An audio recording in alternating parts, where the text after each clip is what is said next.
un chrétien, un Italien américain qui est entré dans une mosquée à Brooklyn, New York, et qui a dit je veux être un Mohammadi. Et donc les musulmans dans la mosquée, ils entendent ça et ils lui demandent un quoi? Tu peux répéter? Et il répète je veux être un Mohammadi.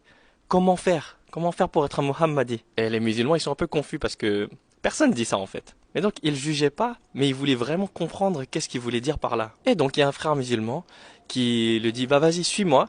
On va faire les ablutions. Et donc il l'enseigne à se nettoyer, à faire ses ablutions. Et ensuite, une fois qu'il s'est purifié avec le wudu, avec les ablutions, eh bien, le frère l'a amené voir l'imam de la mosquée. Il lui dit, bah vas-y, tu peux lui dire ce que tu veux ou lui poser tes questions. Et donc le chrétien, il lui dit, je veux être un Mohammadi. Et l'imam, il lui répond, euh, tu veux être un musulman?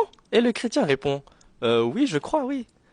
C'est ça, être un Muhammadi, non? Et l'imam, il dit, bah, dans ce cas, si tu veux te convertir, oui, on peut le faire maintenant si tu veux. Et donc, à ce moment-là, il lui pose quelques questions et le chrétien, il répond oui, oui, je veux être musulman. Et du coup, il finit par prononcer son attestation de foi, sa shahada, et il devient musulman. Mais l'histoire, elle s'arrête pas là. Parce qu'en fait, juste après, ben, il y avait l'heure de la prière obligatoire de Dhuhr, qui est la deuxième prière obligatoire dans la journée pour les musulmans. Et donc, ils l'ont proposé, il dit, ah bah, c'est l'heure de la prière, est-ce que tu veux nous rejoindre, est-ce que tu veux prier avec nous? Tu as juste à suivre nos mouvements et tout ça, t'en fais pas, et ils l'ont rassuré. Et le nouveau musulman, du coup, il les a rejoints et il a prié avec eux. Et pendant qu'il était en prosternation, il pleurait énormément. Et ensuite, la prière se termine et il reste dans la mosquée.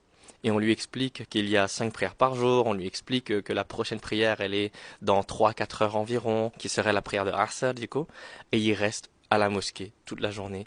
Il prie Asr, et ensuite il prie Maghrib, et ensuite il prie Isha. Donc il accomplit toutes ses prières. Et à chaque fois, il est en larmes dans sa prosternation, à chaque fois. Et le lendemain, très tôt, pour la première prière du matin, avant le lever du soleil, il va à la mosquée, il prie avec tout le monde la première prière, et il reste dans la mosquée toute la journée. Il accomplit ses 5 prières, et il continue de pleurer énormément dans sa prosternation. Et le troisième jour, il revient encore. Et pareil, il accomplit toutes les prières, et il est tout le temps en pleurs dans sa prosternation.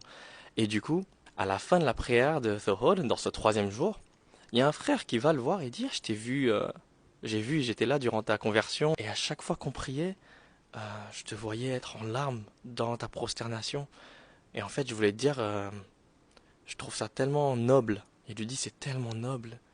Et moi, j'ai été musulman toute ma vie, mais j'ai jamais ressenti ce que tu es en train de ressentir dans ta prière. Du coup, si ça te dérange pas, est-ce que tu peux m'expliquer ton histoire? Je suis grave curieux. Peut-être que ça pourrait augmenter ma foi d'entendre